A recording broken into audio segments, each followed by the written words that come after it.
contar o problema, você diz, não, mas Deus tem promessas para a sua vida. Comigo assim, se você me vê triste, cabisbaixo, sentado ali, aí a pessoa senta e aposta, rapaz, estou passando por uma luta, mas é todo mundo. Apóstolo, fica firme, Deus tem uma promessa para a tua vida. E de tanto ouvir isso, eu comecei a acreditar. Mas no que eu comecei a acreditar e me animar, o Espírito Santo começou a me alertar para algumas coisas. Por exemplo, olha aqui, quando passares pelas águas, eu estarei com você. A promessa ali está onde? Diga, eu estarei com você. Onde é que está a promessa? Quando é que ela se cumpre? Quando eu passar pelas águas. Esse é o problema, gente. Todo mundo tem promessa para você. Só não te lembra que promessa não chega antes de processo. Quando passa, pastor, a Bíblia diz que o Senhor estará contigo. Mas quando passares, ali, outro ali, quando passares, eles não se submergirão. Deus tem uma promessa, você não vai se afogar nesse rio. Diga amém. Mas vai ter que passar por ele, processo. O problema é que a igreja só ensina promessa. Deus tem uma promessa para a sua vida. E você fala o quê? Vamos lá, vamos treinar. Deus tem uma promessa para a sua vida. Amém, aleluia. Mas não tem promessa sem processo.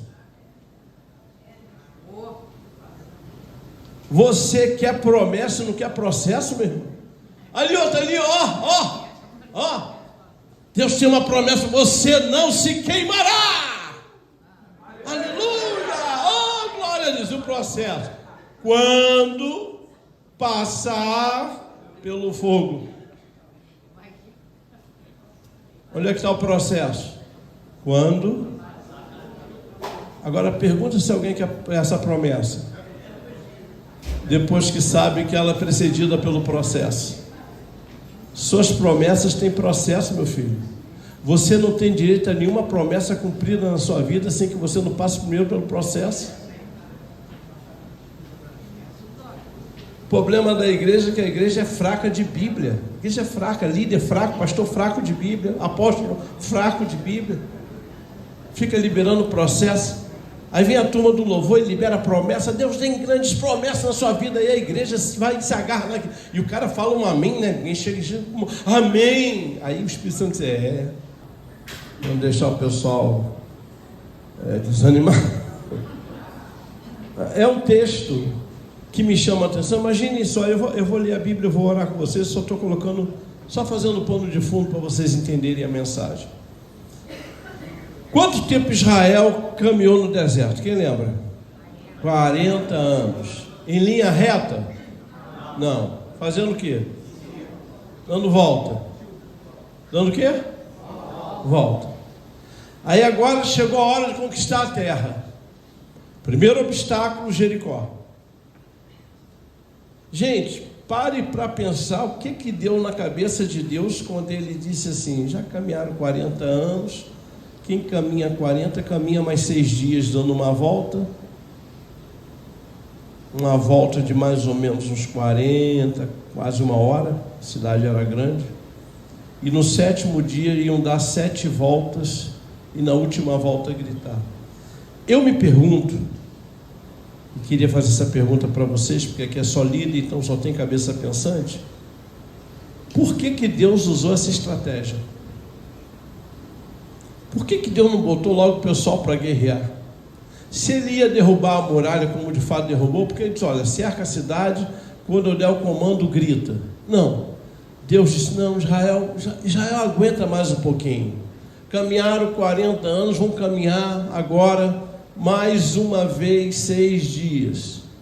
E no 7º dia, então, eles vão dar 7 voltas, sendo que na última volta eles vão gritar e as muralhas vêm ao fim. Então, esse relato de Jericó, olhando na minha perspectiva, o que antecede aí a conquista de Jericó, eles estão diante da primeira grande vitória deles, porque Jericó era a cidade daquela época mais importante, mais imponente, né? E Deus dá algumas instruções bem específicas, como vocês vão ver aqui. E nessas instruções, gente, Deus coloca uma coisa que me chamou a atenção, que é esse algo a mais. Faz mais um pouquinho de caminhada, faz mais um pouquinho de rodear. Já rodearam 40 anos, rodeia mais um pouco. E por que será que Deus atua dessa maneira com a gente? E lá no versículo 2, vocês vão ver, Deus diz assim: olha, eu já entreguei Jericó nas suas mãos. Eu só quero ver se o compromisso de Israel permanece comigo antes da conquista. Então, nessa manhã eu quero pensar sobre o compromisso antes da conquista. Porque antes de qualquer conquista na minha vida, Deus exige um compromisso. Deus disse: Josué, eu já entreguei Jericó nas suas mãos. Esse milagre está onde, gente? Esse milagre está lá no céu, sim ou não? Está lá no céu. Mas a manifestação dessa conquista na terra foi exigida por disciplina. Foi exigida por alinhamento e obediência. Então, onde é que será que está na nossa cabeça essa ideia de que existe conquista sem compromisso? E eu quero, à luz desse texto hoje, pensar com vocês sobre, primeiro, o que tem nos arrancado do compromisso, consequentemente sabotado as nossas conquistas. E depois, que atitudes Deus exigiu de Israel para que através do compromisso a conquista fosse estabelecida. Então leve isso para a sua célula, leve isso para o seu ministério, porque todo mundo diz: não, a irmã vai conquistar, não, o irmão vai, pastor, tenha certeza que o Senhor vai conquistar. Muito bem, eu quero ter essa certeza, eu preciso dessa certeza, mas eu tenho que aprender que antes da conquista, o que vai consolidar a conquista, vai consolidar a minha certeza, é o compromisso. Sem compromisso, sem conquista. Então, como começar a corrigir as coisas? Por quê? Sem processo, sem promessa, sem compromisso, sem conquista. Porque a igreja foi inundada, gente, por um discurso mentiroso. O tempo todo Deus tem promessa, Deus vai cumprir a promessa, Deus vai... E a gente se agarra nisso e diz: não, peraí, não é isso, não é bem assim, que Deus vai fazer isso, que Deus vai fazer aquilo. Você quer promessa? Então aprenda que tem processo. Você quer conquista? Primeiro aprenda que você tem compromisso.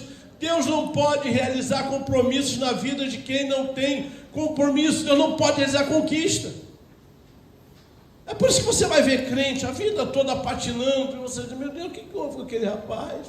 O que houve com aquela irmã? Ele quer a conquista, mas não quer o compromisso. O que houve com aquele líder, com aquela líder? Ele quer conquista, mas não quer compromisso. Ele quer promessa, mas não quer processo. Então vamos orar para Deus falar a nossa mente, ao nosso coração. Feche seus olhos. Pai, eu te agradeço por essa manhã. Te agradeço pelo teu cuidado, pelo teu amor, pela tua bondade, pela tua misericórdia. E eu te peço, Senhor, que o Senhor nos abençoe nessa manhã, nesse café. Fala ao coração dos seus filhos e que o Senhor nos honre, Pai, aqui poderosamente, em nome de Jesus, amém. Eu hoje fui ali no café, cadê o Fábio? Falei: Fábio, o que a gente precisa para fazer esse bolinho crescer um pouco mais? Porque o bolo de cenoura eu tive que botar uma lupazinha para pegar, era tão pequenininho. O que a gente precisa fazer para esse carpaccio de queijo aí engrossar? Ele disse: apóstolo, com o dinheiro que entra das ofertas, levanta a mão para o céu, porque ainda tem bolo. Então eu falei: quanto é que você precisa para fazer um café para a gente ficar animado? 5 mil reais? Ele disse: não, apóstolo, pelo amor de Deus, 5 mil reais? Vai ser café com almoço. Aí eu falei, quanto? Ele disse, apóstolo, se eu tiver 1000, o bolo vai alargar. Então hoje eu vou precisar aqui, irmãos, sinceramente, que eu vou levantar, eu já estou dentro disso, eu vou levantar hoje aqui pelo menos 10 homens, né? Aliás, 5 homens com 100, e quantos? Mais 50? Mais 5? Mais 10 com 50. Bota a mão no bolso aí, vai orando aí, diz, Senhor, eu vou abençoar com 100. Pô, mas vai aumentar o bolo mesmo, né, meu filho? Eu até deixei o meu pedaço, eu vi tanto pedacinho pequeno, e aí eu falei assim, isso aqui é amostra grátis, filho? Se gostar, volta para pegar. Ele disse, não, apóstolo, é controle do açúcar. Eu calculei para todo diabético comer e o açúcar não subir. Eu falei, então nem vou comer. Então, segundo as palavras dele, R$1.000, confirma para o povo aí. O bolo vai aumentar, tudo vai melhorar no café. Se não melhorar, eu vou tirar ele da liderança, hein, irmão? Então, vai orando aí no final, nós vamos levantar mais de 1000, tu vai ver só. Vai aparecer até bacon no próximo café. Olha o que eu estou te falando. Muito bem, vamos ler o texto bíblico. Vocês se dispersam muito. Vamos ler o texto bíblico, Josué capítulo 6, do 1 ao 7. Ora, Jericó estava rigorosamente fechada por causa dos filhos de Israel. Ninguém saía nem entrava. Olha só. Então o Senhor disse a Josué, olhe, estou entregando nas suas mãos a cidade de Jericó. Perceba, estou entregando. Eu entreguei. O seu rei e os seus valentes. Josué, o que depender de mim está tudo certo. Vamos ver se você se prepara para a conquista. Vocês, todos homens de guerra, devem rodear a cidade, marchando ao redor dela uma vez. Façam isso durante 6 dias. Já imaginou? 40 anos, agora mais 6 dias. 7 sacerdotes levarão 7 trombetas de chifre de carneiro diante da arca. No 7º dia rodeie a cidade 7 vezes, e os sacerdotes tocarão as trombetas. 5. Quando eles tocarem longamente a trombeta de chifre de carneiro, e vocês ouvirem o som dela, todo o povo gritará bem alto, a muralha da cidade cairá, e o povo subirá nela, cada qual em frente de si. Muito bem. Então Josué, filho de Nun, chamou os sacerdotes e disse, levem a arca da aliança, e 7 sacerdotes levem 7 trombetas de chifre de carneiro adiante da arca do Senhor. E o último versículo. E disse ao povo, avancem e rodeiem a cidade, e quem estiver armado passe adiante da arca do Senhor. Então, gente, vamos entender o seguinte, a conquista está estabelecida no céu. Deus disse, olha, vou entregar a cidade, vou entregar o rei, vou entregar os seus valentes. Agora, você que quer vencer no ministério, você que quer romper na célula, você que quer vencer na sua área de liderança, precisa entender o valor do compromisso. E aí, é isso que nós vamos ver agora. O que pode surgir? Vamos lá. O tema já falei, compromisso. O que pode surgir para desqualificar o nosso compromisso e impedir a conquista? Então vamos entender à luz do texto 4 princípios que desqualificam o nosso compromisso. Ou seja, que tornam o nosso compromisso inválido. E uma vez invalidado o compromisso, a conquista está comprometida. Então, gente, muito mais do que focar na conquista, é focar no compromisso. Muito mais do que focar na promessa, é focar no processo. Mas parece que hoje a coisa se inverteu. Se canta sobre a conquista, se declara sobre a conquista, se canta sobre a promessa, e a igreja embarca achando que tanto a conquista quanto a promessa são o alvo final de tudo. Ou seja, eu não vou passar por processo, vou desfrutar a promessa. Eu não vou precisar do compromisso, vou desfrutar da conquista. Vai ver a quantidade de gente frustrada que nós temos dentro do reino. Vai ver a quantidade de gente desistida, arrebentada. Não orei tanto por isso, mas foi desqualificado no compromisso. Então a primeira coisa que desqualifica o seu compromisso, acatar a intimidação que anula a disposição para conquistar. Gente, ora, olha como é que o texto começa. Jericó estava rigorosamente fechada. Ou seja, Quando eles chegaram em Jericó, eles puderam ver toda a hostilidade da cidade. E as muralhas de Jericó, dizem entendidos, que ela tinha uma altura mais ou menos de 9 metros. Seria do chão até o teto lá do Sião. E uma espessura de 4 metros. Agora você imagina, se só em olhar, essa bicha não já não intimidava. Você chega ali, coitado, de 40 anos de deserto, e você vê 9 metros de altura por 4. Não vai muito longe. Ela era tão larga que Raabe tinha uma casa em cima da muralha. E ela não devia ser a única. Deviam ter outras pessoas ao longo da muralha que tinham, então, a sua casa. Então, perceba aqui, logo de cara, que tudo isso trazia para a conquista deles a intimidação. Agora, vamos trazer para a nossa realidade. Quando é que você começa a ficar longe da sua conquista? Quando você começa a fazer as suas análises em relação à dificuldade. Porque é assim, porque é assado, porque desse jeito, porque dessa maneira.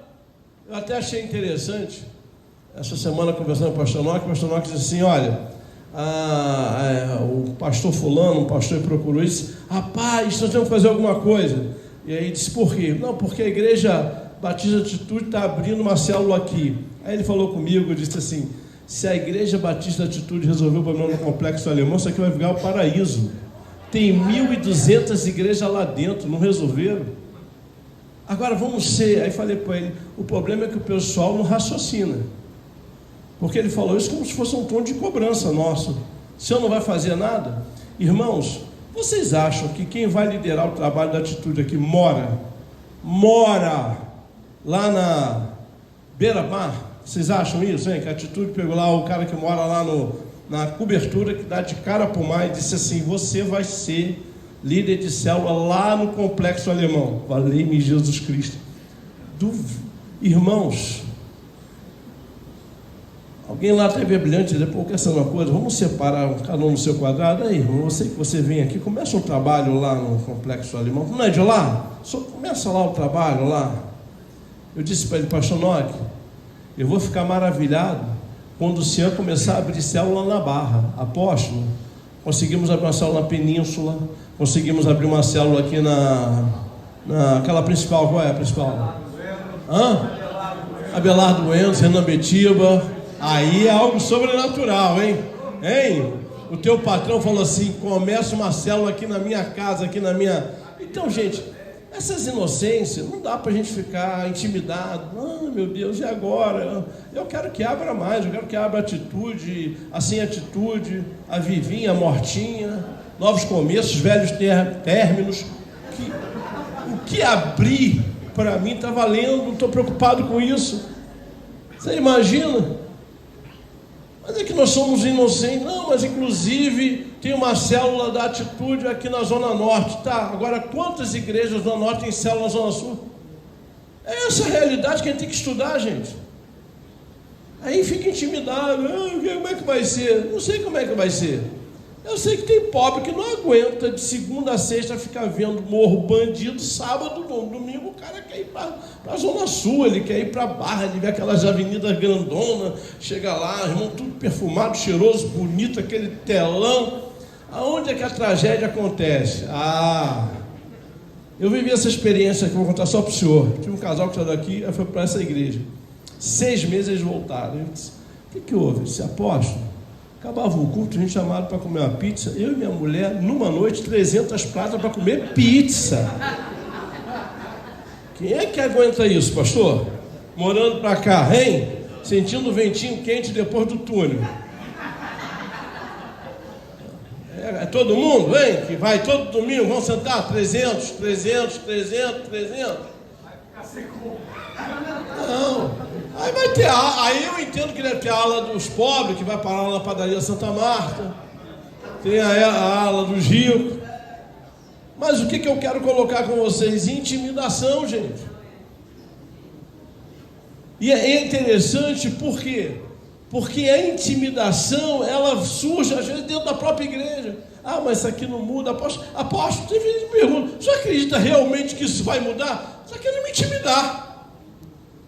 Aqui não consegue daqui dizendo, não muda não, acho que eu tenho certeza de onde Deus me plantou. Eu tenho certeza de onde Deus me colocou. E eu vivo feliz com o chamado que Deus tem na minha vida.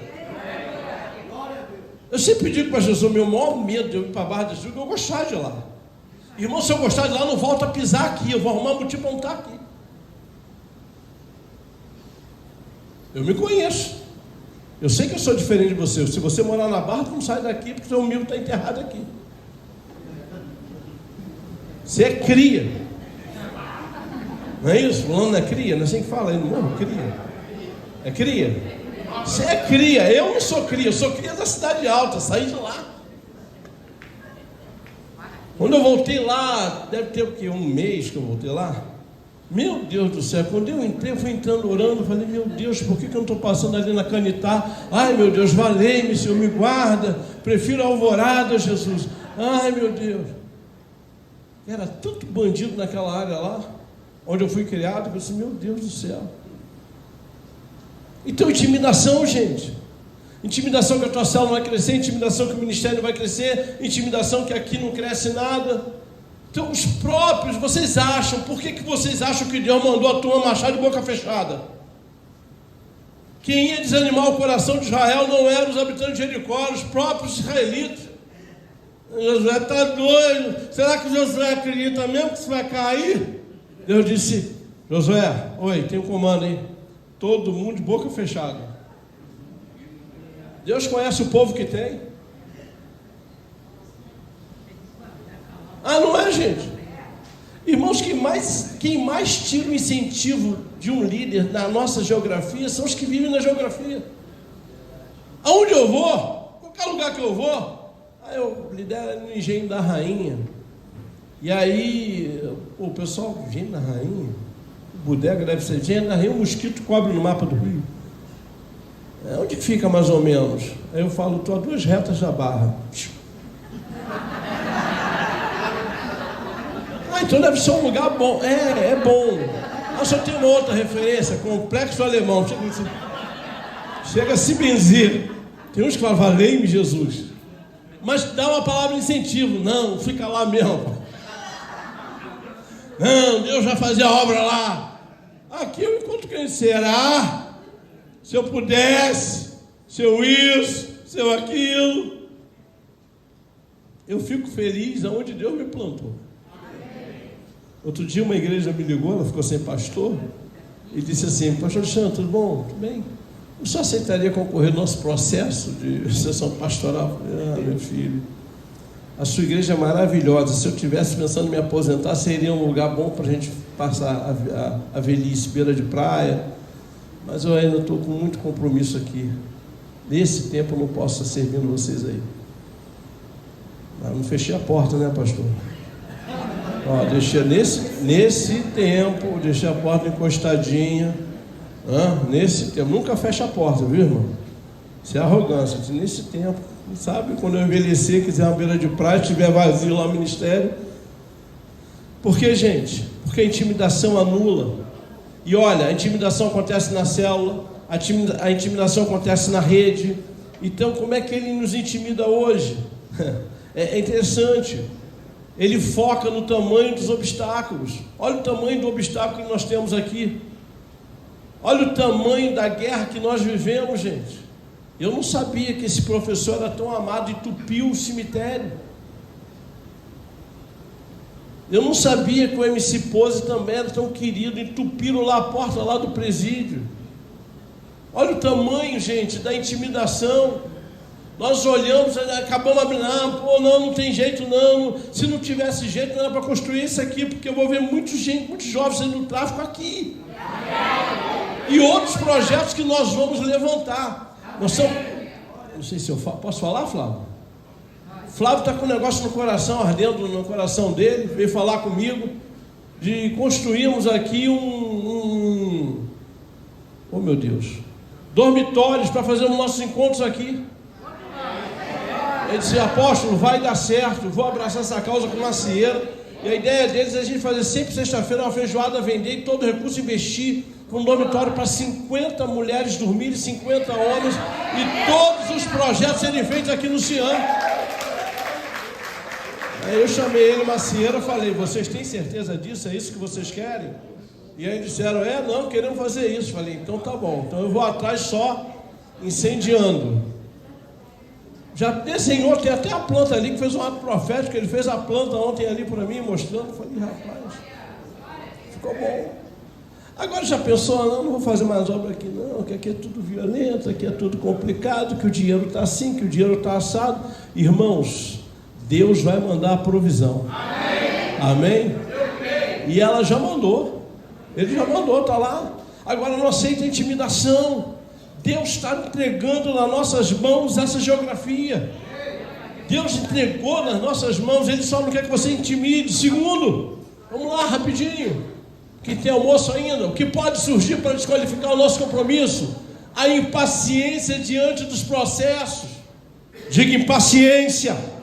Oh meu Deus, quem é que não tem? Façam isso durante 6 dias. Eu fico pensando: Deus só podia resolver a parada em um dia.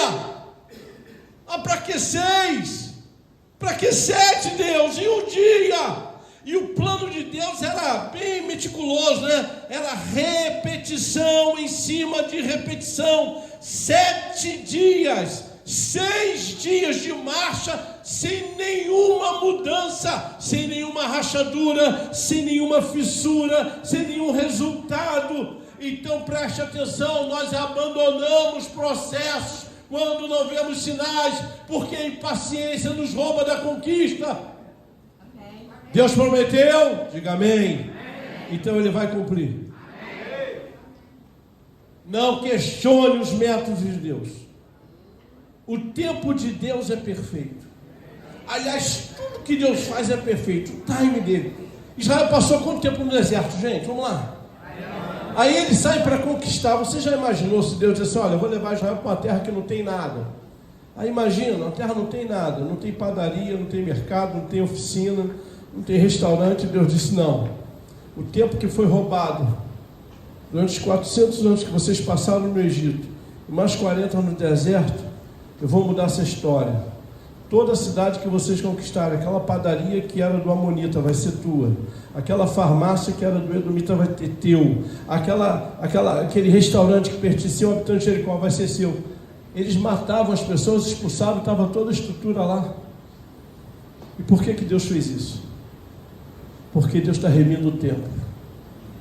Então preste atenção, cuidado com a impaciência diante dos processos.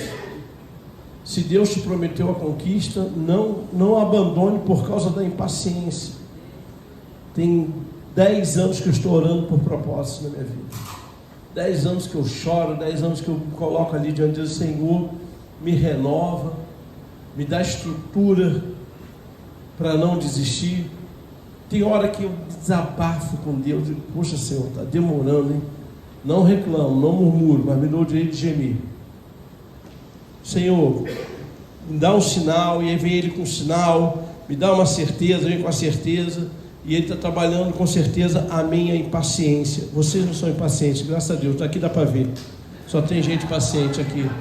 O que pode surgir para desqualificar o nosso compromisso? Terceiro, eu tenho que acelerar. Quando decidimos criar a nossa versão para obedecer à vontade de Deus. Cadê o levita? Tem alguém para tocar aqui? Eu gosto muito do teclado, mas ultimamente é uma rebeldia, só bota um violão. Mas tudo bem, eu vou na paciência. Um dia Deus vai me atender. Eu tenho certeza disso, que um dia eu vou. Não, tranquilo. Pelo amor de Deus, quem sou eu para pedir alguma coisa?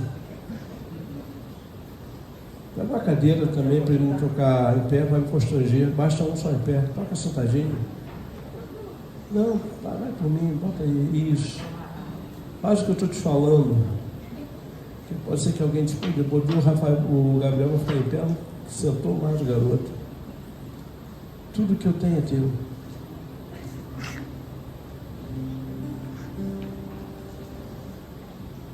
Terceira coisa que Deus ministrou no meu coração, que desqualifica o meu compromisso é aquilo ali, olha, é quando eu decido criar minha versão de obediência a Deus.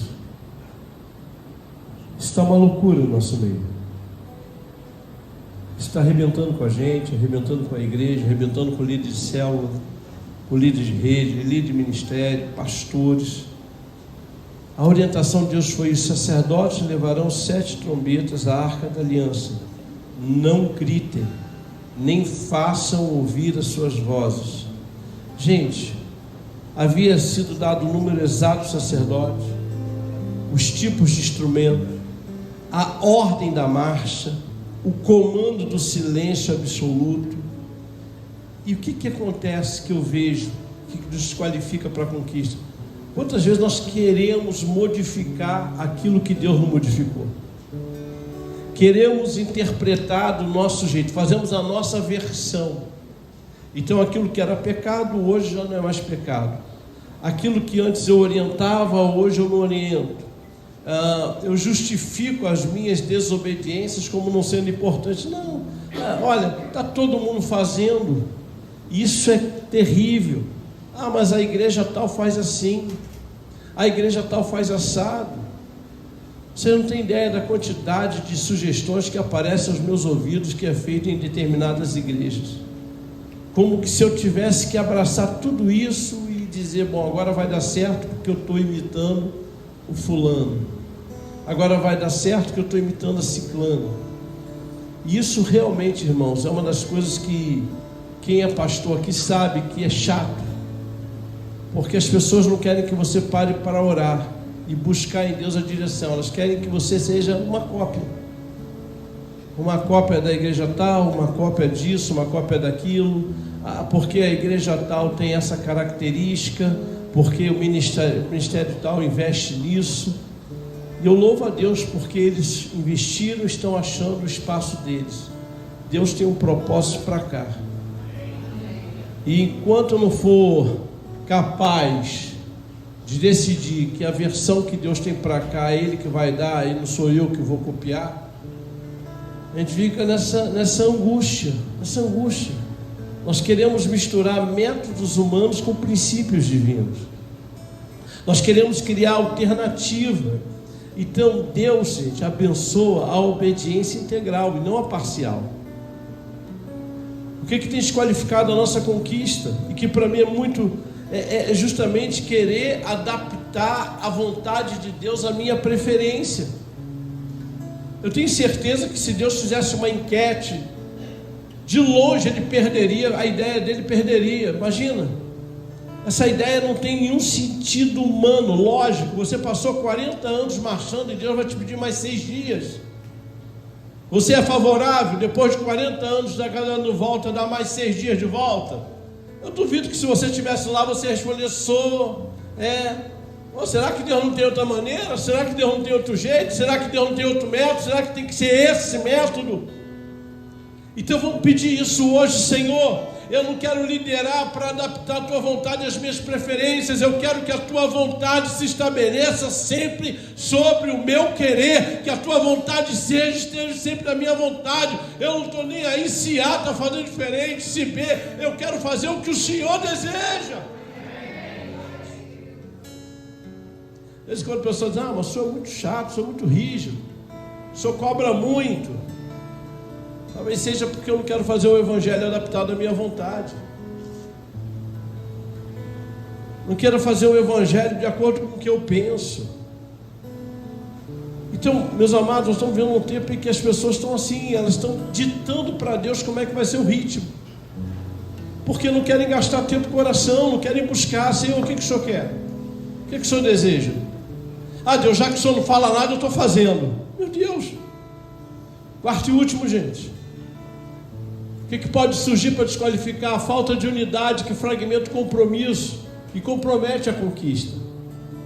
Ali eu achei interessante, no versículo 3-9, está o seguinte: olha, todo o povo, todos os homens de guerra, todos os sacerdotes, quem estiver armado.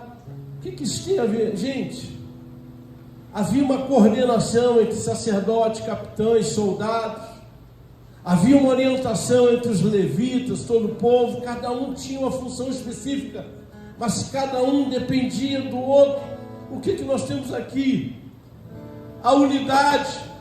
E por que eles tinham a unidade? Porque quando Jesus veio, Ele estabeleceu para a gente a perfeita unidade.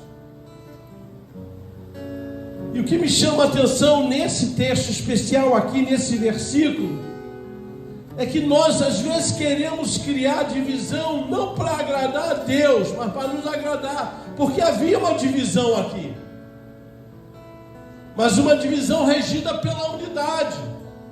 O povo não podia assumir o lugar de sacerdote, e estavam felizes por ser povo. Os soldados não podiam assumir o lugar do sacerdote, mas sabiam a sua função dentro do corpo. Falhamos e falhamos muito em cumprir a nossa parte, porque eu determino quem vai ser o sacerdote, geralmente são aqueles que eu gosto. Eu determino quem vai ser os soldados, são aqueles que eu vou com a cara. E assim vai se montando o reino. Então eu imagino o seguinte: olha, você gostando ou não gostando, esses são os sacerdotes. Você gostando ou não gostando, esses são os soldados. Vamos trabalhar com eles. Mas a unidade não chega. Olha, se a unidade não chega, imagina a perfeita unidade. E o que eu mais vejo em muitas situações é isso. Eu escolho que sacerdote vai participar dessa situação, eu escolho que soldado vai participar, eu escolho que parte do povo. Gente, isso prejudica o compromisso. A unidade fragmentada anula o compromisso. Compromisso anulado é conquista invalidada. Então a pergunta é: como é que está meu coração? Eu tenho trabalhado pela perfeita unidade, já que aqui estou no Antigo Testamento. Nós temos aprendido isso. Eu falava isso no Curados. Nós lemos a Bíblia, e por ler a Bíblia e não entender, é que nós padecemos. A Bíblia diz assim, segunda carta de Paulo aos Coríntios 5,17: quem está em Cristo é o quê? Então, quando é que você vai ser nova criatura? Quando você estiver com Cristo. Pois é, mas pergunta se a maioria dos crentes que você conhece estão em Cristo. A maioria. Pega 10 e faz uma pesquisa. Meu irmão, você está com Cristo ou em Cristo? Ah, estou com Cristo, pastor, porque der e vier. Nosso povo não entende a diferença de estar com e estar em. Eu estou com o pastor André. Somos quantos? 2. Então o nome disso é unidade. Agora, se eu estiver nele, somos quantos? 1. Isso é a perfeita unidade. Por que a maioria dos crentes hoje não consegue caminhar na presença de Deus? Porque eles estão com Cristo, não estão em Cristo. Porque só é nova criatura quem está com Cristo. Quem está em Cristo. E nós aprendemos isso. E isso entrou muito forte no meu coração. Jesus, antes da cruz, disse: Pai, eu oro para que eles sejam um como eu e o Senhor somos um. Aí depois da cruz ele vai orar, ele continua orando assim: e também oro, Pai, para que o mundo creia que o Senhor enviaste, que eles sejam um em nós e nós neles. O meu hoje a igreja quer ficar com Cristo, não em Cristo. Isso é o problema da tua célula. Pergunta lá na tua célula, você quer dizer, quantos lá estão em Cristo? Quantos são com Cristo? Vai ter líder aqui dizendo: eu nem sabia que tinha essa diferença, estou sabendo agora, pastor. Apóstolo. Por isso que você vai ver crente com a vida velha. Mas por que ele vive a vida velha? Porque só vai ter uma nova criatura quando ele tiver o quê? Com Cristo. Então, enquanto eu estiver com Cristo, eu sou uma nova criatura? Sim ou não? Não. Mas botaram na minha cabeça que é com Cristo, que eu ando com Cristo, que eu vivo com Cristo. Jesus disse: olha, o sentido agora é outro. Andar comigo gera unidade. Se você quer gerar perfeita unidade, você tem que andar em mim e eu em você. Os crentes andam com Cristo, mas não ando em Cristo.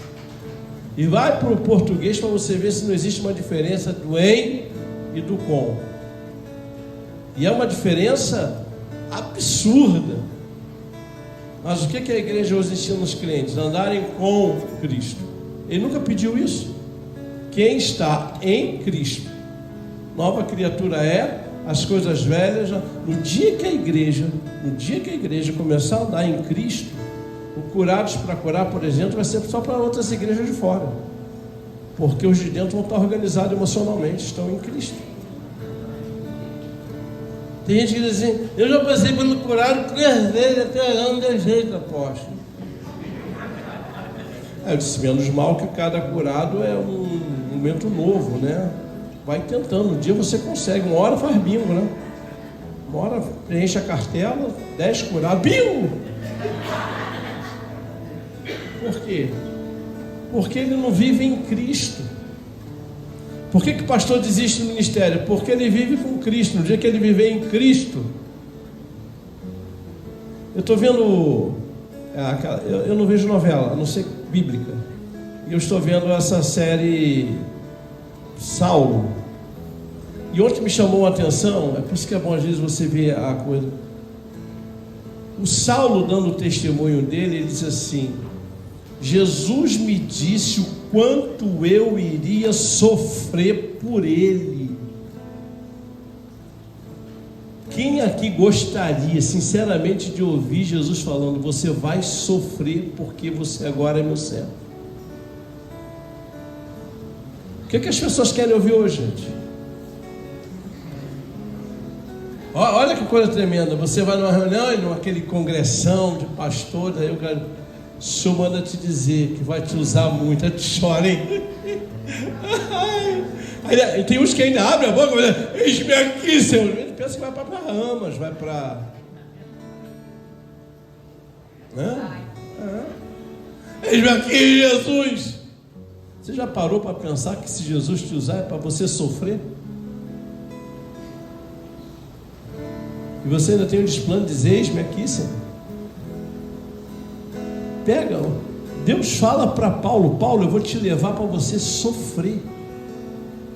O teu ministério vai ser de sofrimento. Qual foi a última mensagem que alguém falou que você ia sofrer no ministério, tirando de hoje? Está todo mundo dizendo que o teu ministério vai ser o quê? Hein? Abençoado, glorioso, hein? Você chega até a se emocionar. Mas assim, eu não sou digno, Senhor. Eu não sou digno dessa molezinha, meu Deus. Ah, meu Deus, eu não, Senhor, eu não. Não é isso que a gente quer, gente? Veja se hoje o seu ministério combina com sofrimento. Veja qual foi a última mensagem que você ouviu de Paulo, dizendo que ele pagou um preço caro demais. Esse cara é vaso escolhido. É mesmo? É. Vai sofrer muito. E Paulo tem essa revelação porque ele começa sendo ignorado pela igreja de Jerusalém, né? A turma tinha pavor dele. Então, gente, deixa eu fechar. Quais compromissos precisam ser firmados para que a nossa conquista se estabeleça? Há 4 compromissos que Deus estabelece para a gente. O primeiro deles: é preciso estar compromissado com o processo antes da promessa. Se você não conseguir vencer pelo processo, você não desfruta da promessa. Onde as pessoas estão perdendo? Porque elas querem a promessa, mas não querem o compromisso com o processo. Vocês todos, homens de guerra, devem rodear a cidade marchando ao redor dela uma vez. Façam isso durante 6 dias. Olha que ordem ilógica. 40 anos. E Deus diz: andem um pouco mais. Não era uma estratégia militar convencional, não era uma estratégia. Não testava a obediência deles, né? Qual era o propósito? O propósito é que Deus diz: todo o processo que eu te colocar, Alexandre, oi Senhor, eu vou construir uma estrutura para você desfrutar da promessa com sabedoria. Então diga a pessoa que está ao seu lado, ela precisa ouvir isso: você nunca vai desfrutar de uma promessa Se Deus não te der estrutura, você vai viver desperdiçando promessas. Sem estrutura. Então Deus cria uma estrutura. É para marchar? Mas não marchamos 40 anos, não interessa, marcha mais 6. Vamos ver, vamos criar estrutura. Vocês marcharam 40 anos murmurando, vocês marcharam 40 anos reclamando, vocês marcharam 40 anos falando mal de Inhaúma, do Engenho da Rainha, falando mal do Rio de Janeiro. Então agora tratem de marchar de boca fechada, porque eu vou criar uma estrutura profética na boca de vocês. Quando vocês abrirem a boca, é para ver tudo de ruim cair. Hoje você vai orar, vai dizer isso para Deus: Deus, me põe uma trava na minha boca, porque toda vez que eu vou para falar do Rio de Janeiro, de Inhaúma, do Engenho da Rainha, do Complexo Alemão, eu falo para destruir, eu falo para murmurar, eu falo para reclamar.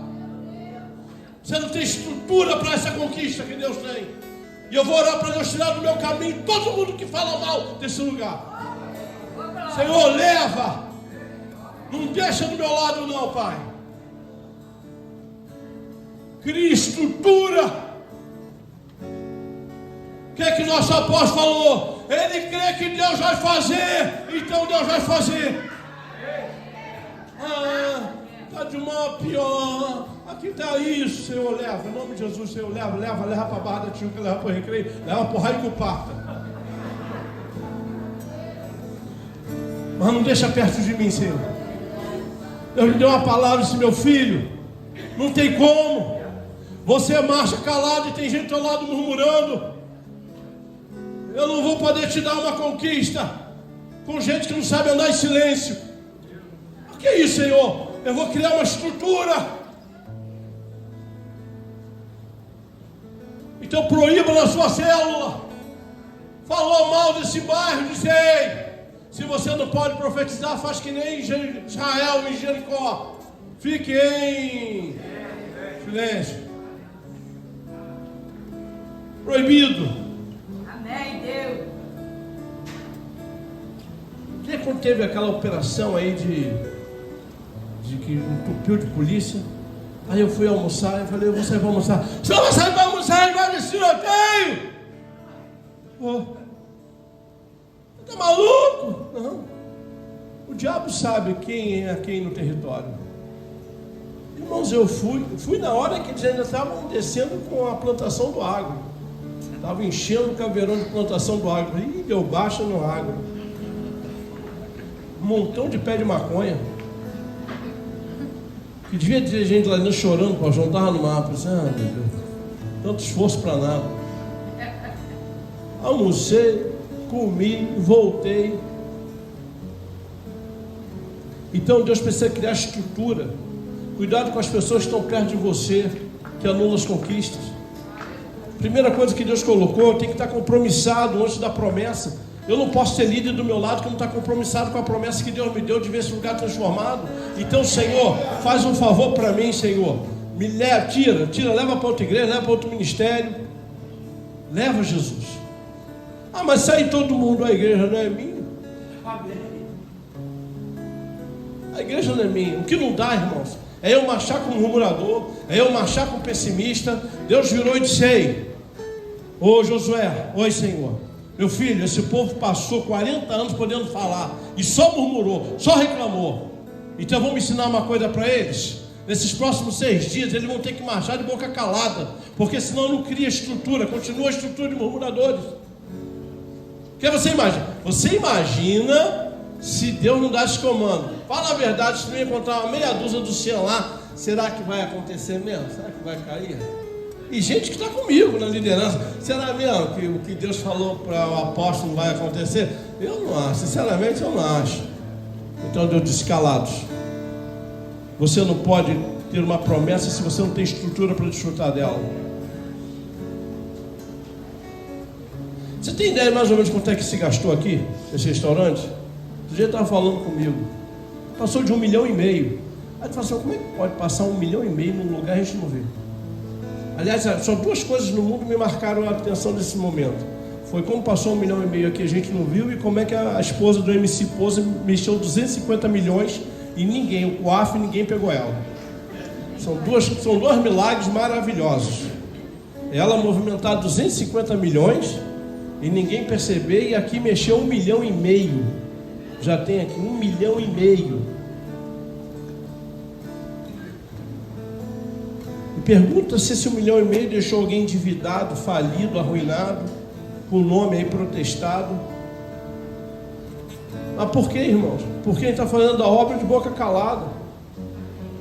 É estrutura.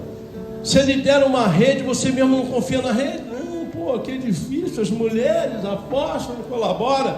Ei, macho de boca calada. Ah, após porque os homens não apoiam, que os homens isso. Ei, macho de boca calada.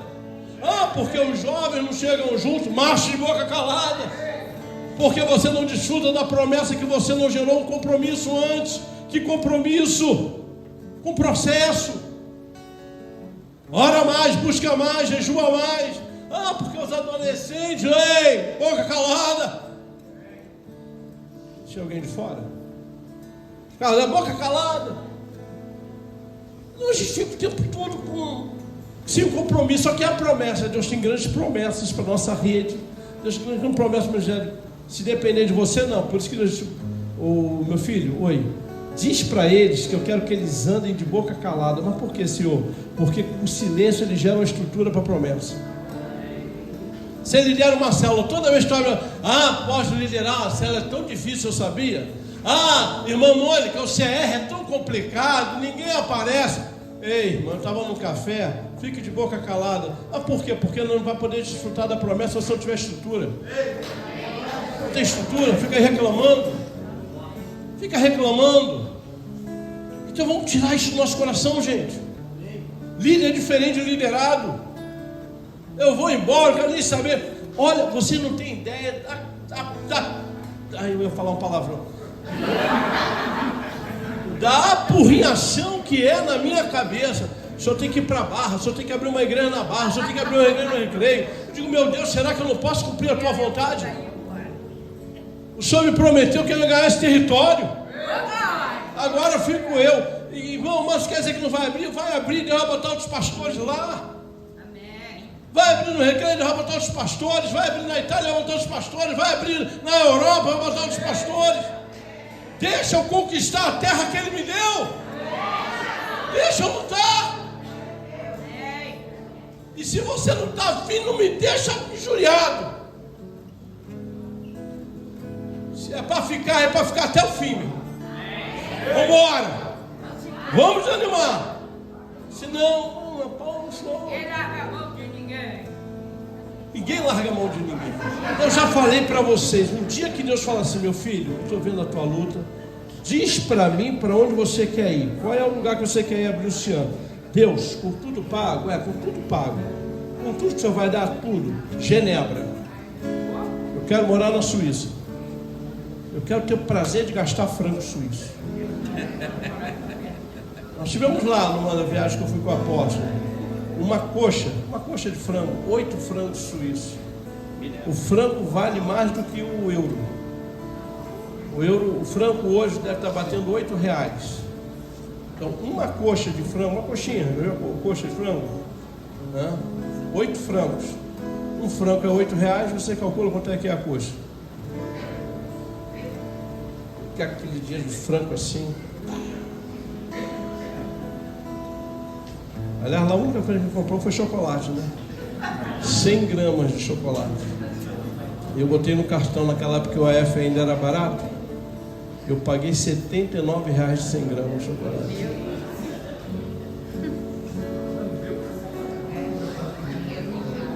Mas Deus não me chamou para Genebra, pelo menos até agora, né? Lembra, não fecha a porta. Até agora Ele não me chamou para Genebra. Ele disse que minha Genebra é aqui. Então deixa eu colocar algo para vocês aqui. Diga comigo, processo não é castigo, é construção. Cada volta era uma lição de fé.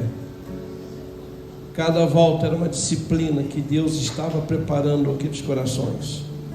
Agora preste atenção, queridos. Muitos querem o milagre, mas fogem da disciplina. Muitos querem a promessa e fogem do processo. O último quilômetro é o mais difícil. No 7º dia, vocês vão ter que dar 6 voltas. Meu Deus do céu. Já imaginou, gente? Cada volta lá em Jericó era mais ou menos 40 minutos. 6 dias caminharam aí até lá, talvez por volta de 4 horas. No 7º dia, eles iam dar 6 voltas. No total, dizem os estudiosos, 9 horas de marcha. 9 horas de marcha.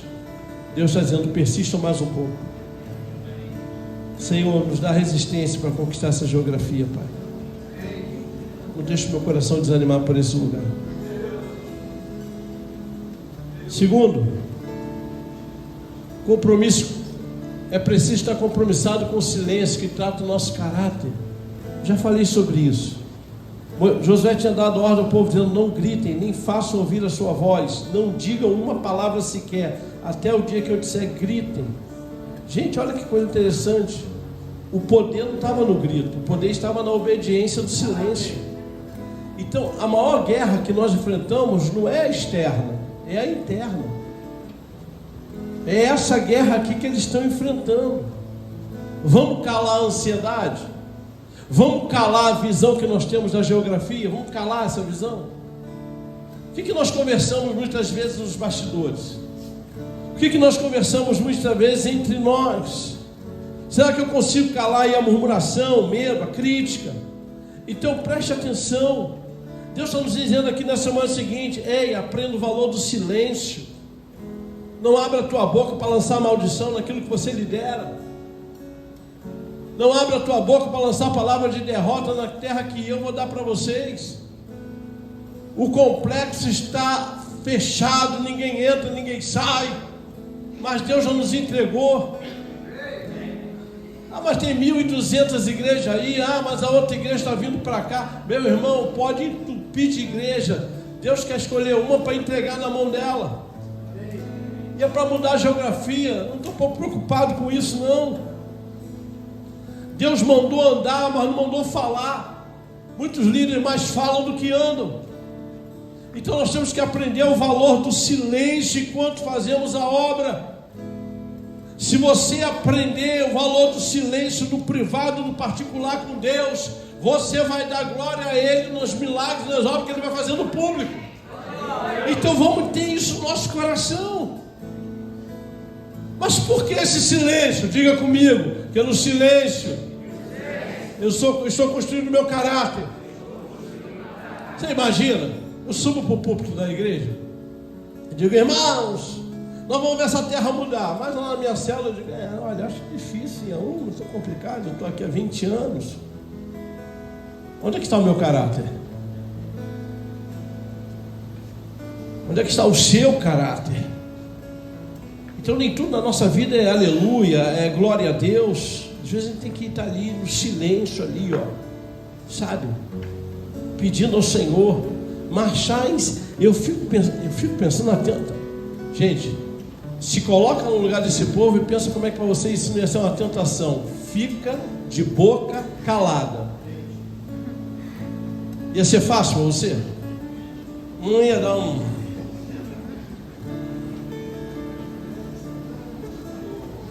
Hein? Será que você não ia dar uma tremida, não?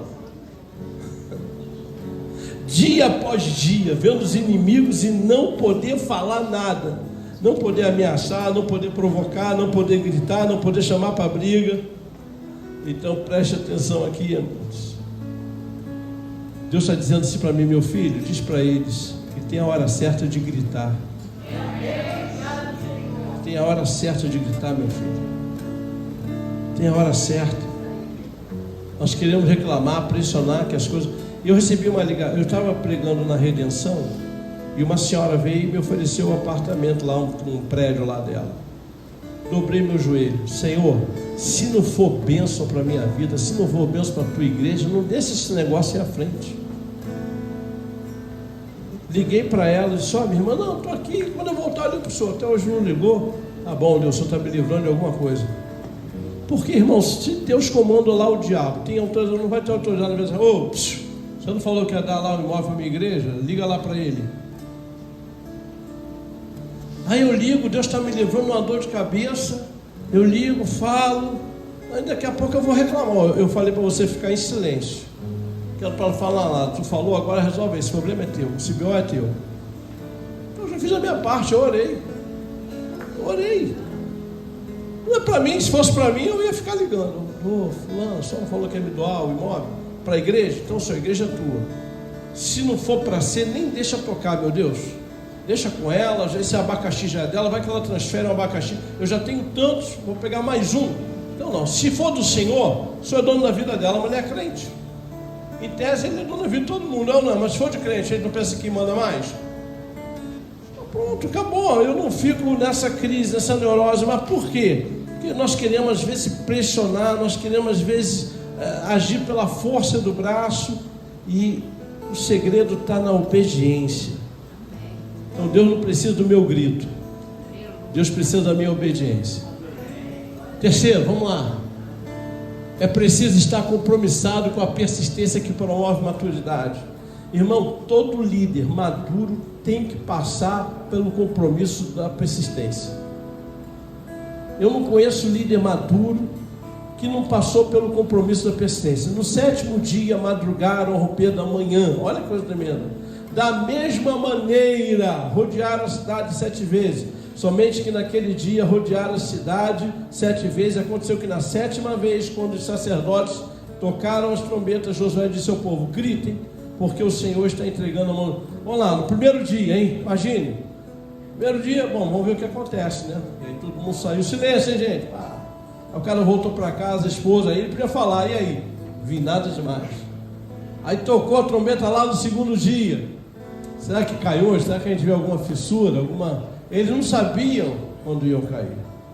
No 3º dia, rapaz, será que eu entendi mesmo certo essa instrução? Já no 3º dia não estou vendo nada, nem uma mexidinha, nada, nem um tremozinho de terra. 4º dia, já imaginou, gente, no 4º dia? O pessoal de Jericó já zoando: ei, assim vocês vão conseguir alguma coisa, 4 dias sem marchar e não conseguir nada. Imagina o sofrimento, imagina os inimigos zombando deles. Pô, eu fico imaginando que no 5º dia a turma não podia falar, certo?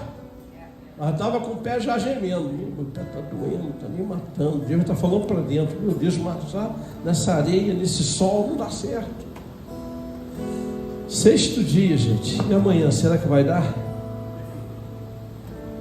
No 7º dia, quando eles dão a última volta, Deus diz: agora chega. Chegou o momento, podem gritar.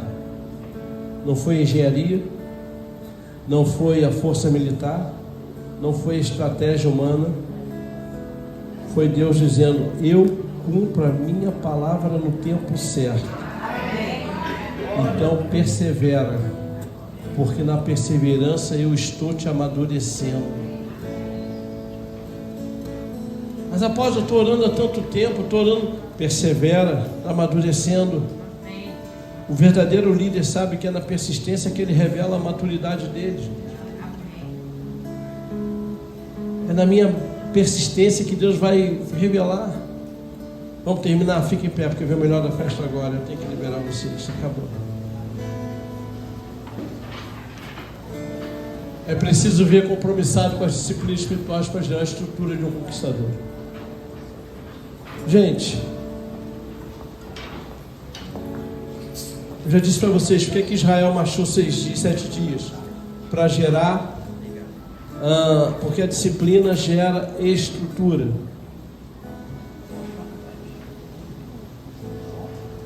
Eu creio que o grande problema de muitos líderes é que eles não têm uma disciplina na vida deles. Eles não têm uma disciplina de orar todo dia. Eles não têm uma disciplina de ler a Bíblia todo dia. Eles não têm uma disciplina de orar, de jejuar pelo menos uma vez por semana. Não tem. E olha, o que mais me ataca é que toda vez que eu tiro o dia da semana para jejuar é o dia que eu recebo mais convites. E eu sei que aquilo é justamente um teste da parte de Deus para a minha vida. Então, gente, cadê a nossa disciplina espiritual? Cadê a obediência? Ah, mas eu não posso jejuar porque eu tenho problema de saúde. Quando vai fazer exame de sangue? Irmão, nós não jejuamos porque nós não queremos. A gente ficou atrás de desculpa. O jejum nos deixa sensível para a voz de Deus.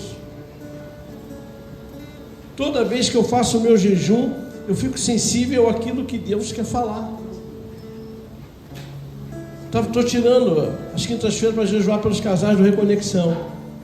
Aí fui conversar ontem com o Rafael. Falei, apóstolo, está faltando isso, faltando aquilo. Falei, beleza. Próximo encontro eu vou acertar com eles. Então o jejum nos dá entendimento espiritual. Eu não vou deixar ninguém constrangido aqui, mas eu tenho dúvida que a maioria dos meus líderes não jejuam. Eu não tenho dúvida disso. Que não tira um dia da semana para dizer assim, vou ficar sem comer. É uma disciplina, gente. Pastor que não quer orar, que não quer ler a Bíblia.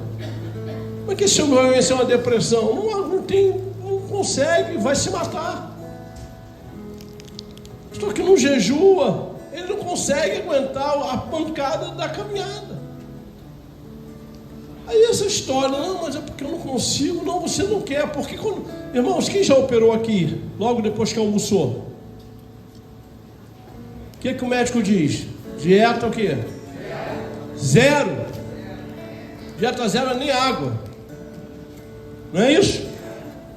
Fica quanto tempo? No mínimo 24 horas. No mínimo 24 horas, dieta o quê?